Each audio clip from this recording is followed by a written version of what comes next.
Na quarta-feira à tarde, eu estava no escritório da empresa quando recebi uma ligação que mudaria tudo. Era o Dr. Silveira, advogado particular do meu sogro. Ele faleceu há 3 semanas de um ataque cardíaco fulminante. A voz do advogado era séria, mas gentil. Marina, precisamos conversar. É sobre o testamento do Sr. Henrique. Pode vir ao meu escritório amanhã às 10 da manhã? É importante e precisa ser pessoalmente.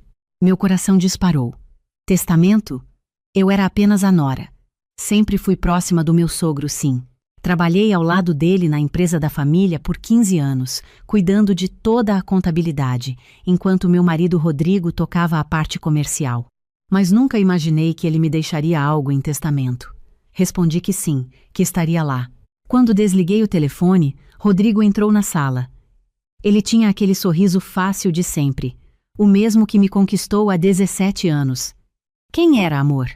Ele perguntou, afrouxando a gravata. Apenas um fornecedor. Menti. Não sei por que menti.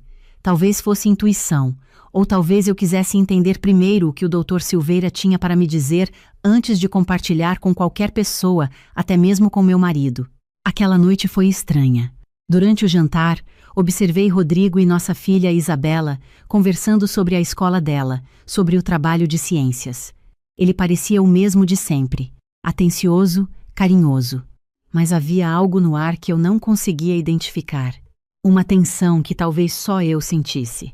Na manhã seguinte, cheguei ao escritório do Dr. Silveira 15 minutos adiantada. A sala de espera era elegante, com móveis de madeira escura e revistas de arquitetura espalhadas pela mesa de centro. Quando fui chamada, minhas mãos suavam frio. Marina, sente-se, por favor. O Dr. Silveira era um homem de uns 60 anos, cabelos grisalhos perfeitamente penteados. Ele abriu uma pasta grossa sobre a mesa. Imagino que esteja curiosa sobre por que a chamei aqui. Ele pausou, me estudando. O Sr. Henrique me procurou 6 meses antes de falecer. Ele queria fazer algumas mudanças importantes no testamento. Ele deslizou um envelope lacrado para mim. Esta carta é para você. Ele pediu que eu a entregasse pessoalmente. Com as mãos tremendo, abri o envelope. A letra do meu sogro era firme, reconhecível. Querida Marina, começava a carta. Se você está lendo isto, é porque eu já parti. Quero que saiba que você sempre foi como uma filha para mim. Mais do que isso, você foi a única pessoa que realmente se importou com o legado que construí. Meu filho Rodrigo, eu o amo, mas ele nunca teve o mesmo compromisso com o trabalho, a mesma dedicação. Você foi quem manteve a empresa funcionando todos esses anos. Meus olhos encheram de lágrimas enquanto continuava lendo. Por isso decidi deixar para você 7 milhões de reais. Não é tudo que tenho. Rodrigo receberá a empresa e a casa da praia. Mas este valor é seu, Marina. Está em uma conta de custódia no Banco Mercantil, sob seu nome, o Dr. Silveira tem todos os documentos. Use este dinheiro com sabedoria. Construa algo seu. E, por favor, cuide da minha neta Isabela. Tenho medo de que meu filho não seja o homem que eu gostaria que fosse. A última frase me deixou gelada. O que ele quis dizer com isso? O Dr. Silveira quebrou meu silêncio. Ele estabeleceu uma conta de custódia especificamente para você, Marina. Este dinheiro é legalmente seu. Não entra em partilha de bens do casamento porque foi doação direta testamentária, com cláusula de incomunicabilidade. Entende o que isso significa? Acho que sim, respondi, ainda processando tudo. Significa que é meu, só meu. Exatamente. Ele me entregou uma pasta com vários documentos. Aqui estão todos os papéis. A conta está ativa. Você pode acessá-la a qualquer momento com sua identificação. Mas, Marina, posso lhe dar um conselho? Antes de fazer qualquer movimento com esse dinheiro, pense bem. E talvez não comente com ninguém imediatamente. Por quê? Perguntei, franzindo a testa. O Dr. Silveira suspirou. O Sr. Henrique me confidenciou algumas preocupações nos últimos meses de vida, sobre a empresa, sobre decisões financeiras que ele descobriu. Não posso dizer muito, é confidencial. Mas ele estava preocupado e pediu que eu cuidasse para que você recebesse isso de forma protegida. Saí do escritório com a cabeça girando. R$ 7 milhões. Era uma quantia absurda, suficiente para mudar completamente minha vida. Mas as palavras do meu sogro ecoavam. Tenho medo de que meu filho não seja o homem que eu gostaria que fosse. O que ele sabia? Dirigi para casa no piloto automático. Era meio-dia quando cheguei. O carro de Rodrigo estava na garagem, o que era estranho. Ele normalmente almoçava com clientes às quintas-feiras. Quando entrei pela porta da cozinha, ouvi vozes vindas do escritório dele.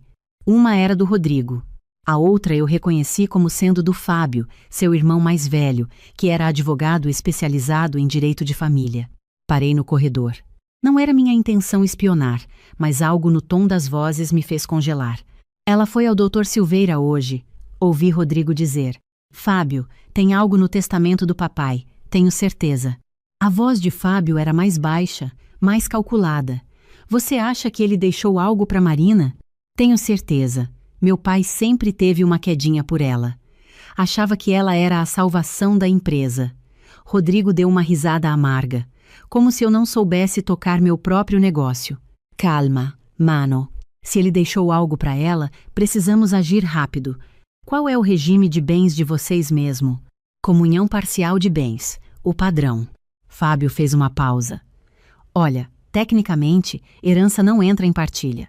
Mas se o dinheiro for movimentado, misturado com bens do casal, a gente pode argumentar, especialmente se ela usar para melhorias na casa, investimentos conjuntos.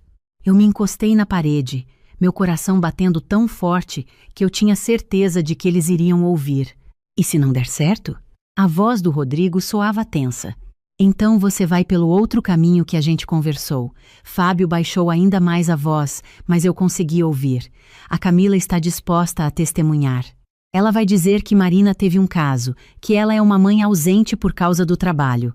A gente entra com pedido de divórcio. Alega adultério e negligência com a Isabela. Você fica com a guarda da menina e no processo a gente força a Marina a dividir tudo, incluindo qualquer dinheiro que ela tenha recebido. Senti meu estômago revirar. Camila era a secretária do Rodrigo há 2 anos.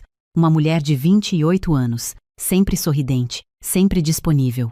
Ela vai aceitar fazer isso? Rodrigo perguntou.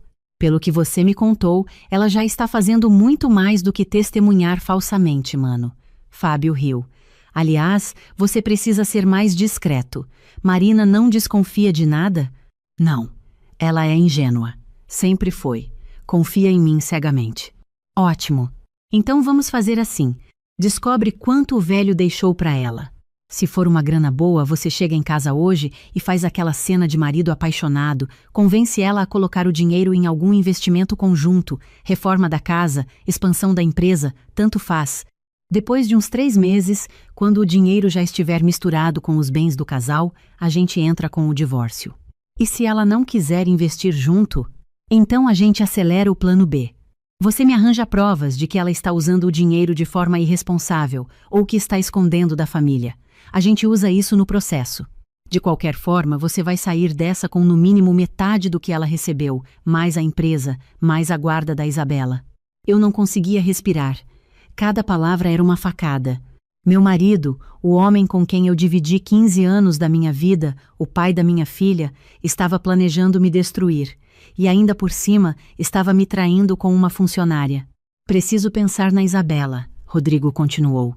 Ela vai sofrer com isso. Ela vai superar. Crianças são resilientes, e pelo menos ela vai ter um pai que pode dar uma vida boa para ela. Com a grana do velho e o que você tirar da Marina, vocês vão estar tranquilos. Subi as escadas devagar, cada degrau parecendo pesar 1 tonelada. Entrei no quarto que dividi com Rodrigo por todos esses anos e fechei a porta. Sentei na beirada da cama, olhando para as fotos na cômoda. Nossa lua de mel em Búzios. O primeiro aniversário da Isabela. Natal do ano passado, todos sorrindo. Tudo mentira. Não chorei. A dor era grande demais para lágrimas. Em vez disso, algo mais frio e calculado tomou conta de mim. Se Rodrigo queria jogar sujo, então eu jogaria também. Mas eu jogaria para ganhar. Liguei para o Dr. Silveira. Quando ele atendeu, fui direto ao ponto. Doutor, eu preciso de orientação jurídica. Urgente. Não pode ser no seu escritório. Pode ser em algum lugar discreto? Marcamos para o dia seguinte, em um café longe do centro da cidade. Quando nos encontramos, contei tudo, cada palavra que tinha ouvido, cada plano que Rodrigo e Fábio tinham traçado. O Dr. Silveira ouviu em silêncio, tomando notas. Quando terminei, ele assentiu lentamente. Marina, o Sr. Henrique estava certo em se preocupar. Ele me procurou 3 meses antes de morrer com algumas suspeitas sobre o Rodrigo. Contratou um investigador particular. Ele abriu sua pasta e tirou uma série de fotos. Rodrigo entrando em um apartamento com Camila. Rodrigo e Camila em um restaurante, claramente íntimos. Datas, horários, locais. Guardei isso por orientação do Sr. Henrique, ele explicou. Ele não queria que você sofresse enquanto ele ainda estava vivo, mas pediu que, se alguma coisa acontecesse, eu protegesse você e a Isabela. É por isso que ele estruturou a conta de custódia dessa forma. Ele sabia que o Rodrigo tentaria pegar esse dinheiro. O que eu faço agora? Perguntei, minha voz mais firme do que eu esperava. Primeiro, você não toca nesse dinheiro por enquanto. Segundo, vamos reunir mais evidências da infidelidade. Terceiro, e mais importante, você vai continuar agindo normalmente em casa. Não pode demonstrar que sabe de nada. Rodrigo não pode desconfiar até estarmos prontos. Isabela? Vamos garantir que você tenha a guarda. Com essas provas de adultério, mais o fato de que você é a provedora estável da família, não vai ser difícil. Mas Marina, preciso perguntar, você está preparada para isso? Vai ser uma batalha feia. Olhei para as fotos na mesa. Meu marido traindo não apenas meu coração, mas planejando roubar o último presente que meu sogro me deu. Planejando usar minha filha como peão em um jogo sujo. Estou mais do que preparada, respondi. Os próximos 2 meses foram os mais difíceis da minha vida. Acordar todos os dias ao lado de um homem que eu agora sabia estar planejando me trair. Sorrir no café da manhã. Perguntar sobre o dia dele. Deitar na mesma cama à noite. Rodrigo, como Fábio havia sugerido, começou a se comportar como um marido modelo. Flores sem motivo. Jantares românticos. Atenção extra com a Isabela. E, claro, começou a sondar sobre o testamento. Então, amor, o que o Dr. Silveira queria com você? Ele perguntou casualmente um dia, enquanto víamos televisão. Era só para assinar uns papéis. Seu pai me deixou alguns pertences pessoais dele. Livros, algumas joias da sua mãe para a Isabela no futuro.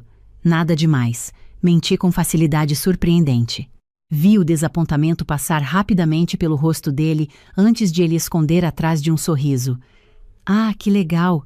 Papai sempre gostou de você. Enquanto isso, o Dr. Silveira e eu montávamos nosso caso.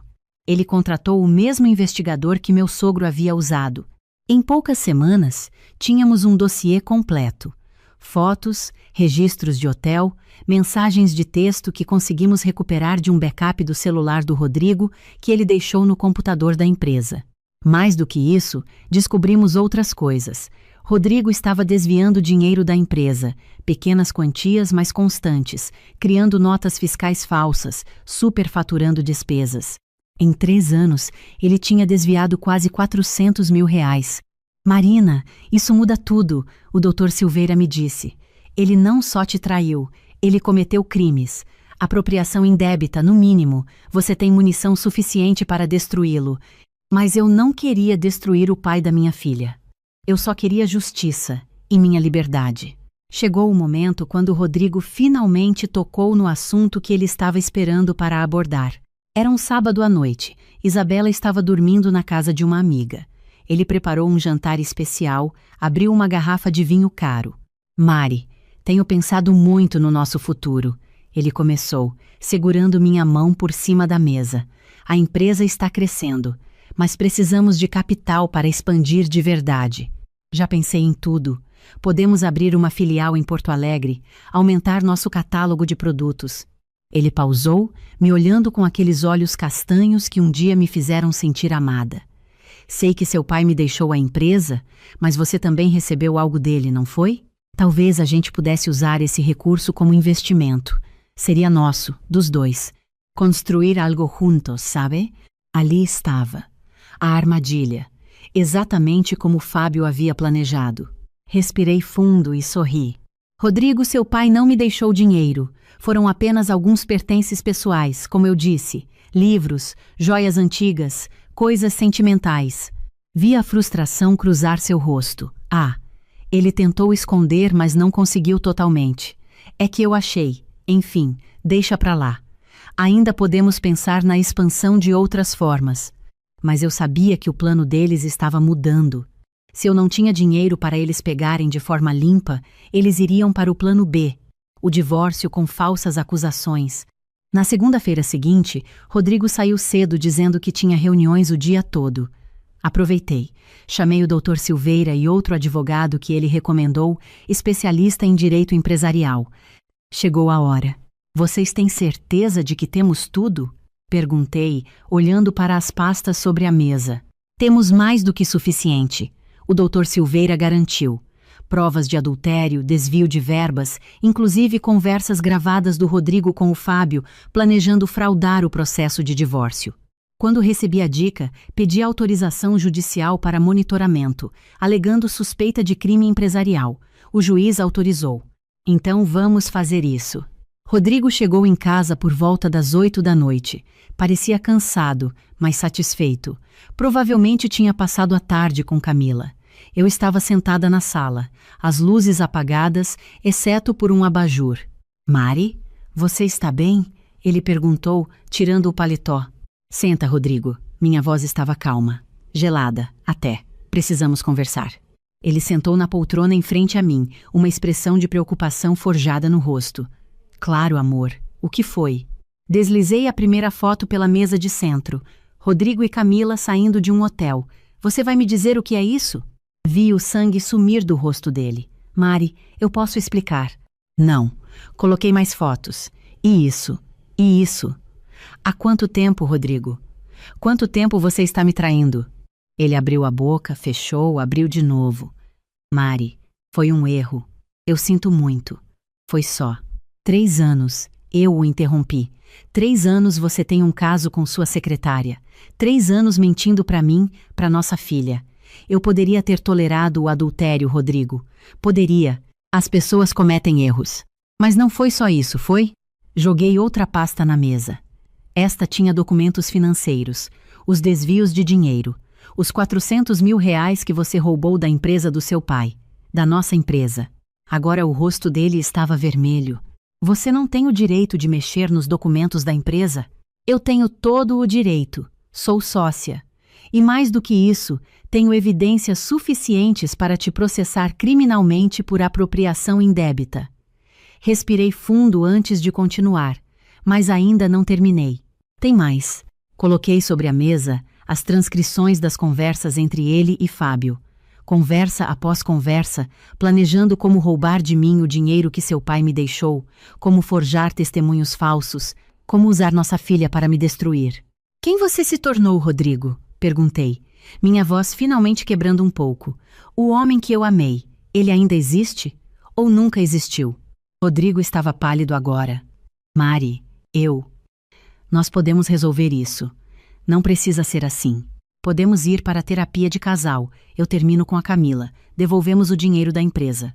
É tarde demais. Levantei e entreguei a ele um envelope. Estes são os papéis do divórcio. Já estão protocolados. Você tem 2 opções. Assina concordando com todos os termos que estabeleci, ou isso vai para a justiça e eu exponho tudo. Os desvios, o adultério, as falsas acusações que vocês planejavam fazer contra mim. E quais são os termos? Ele perguntou, a voz trêmula. Eu fico com a guarda total da Isabela. Você tem direito à visitação supervisionada até provarmos que é seguro. Você devolve os 400 mil que roubou da empresa.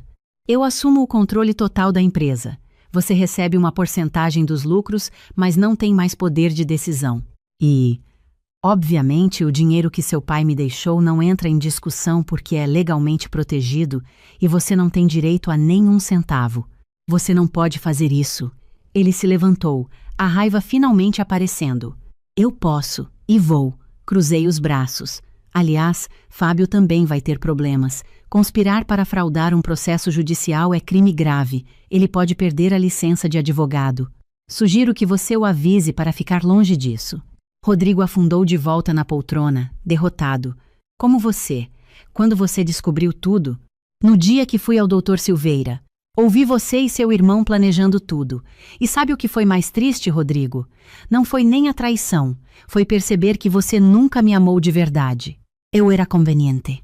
Era boa em organizar sua bagunça, em cuidar da sua filha, em manter a empresa do seu pai funcionando enquanto você brincava de empresário. Seu pai sabia disso. É por isso que ele me deixou o dinheiro. Ele sabia exatamente quem você é.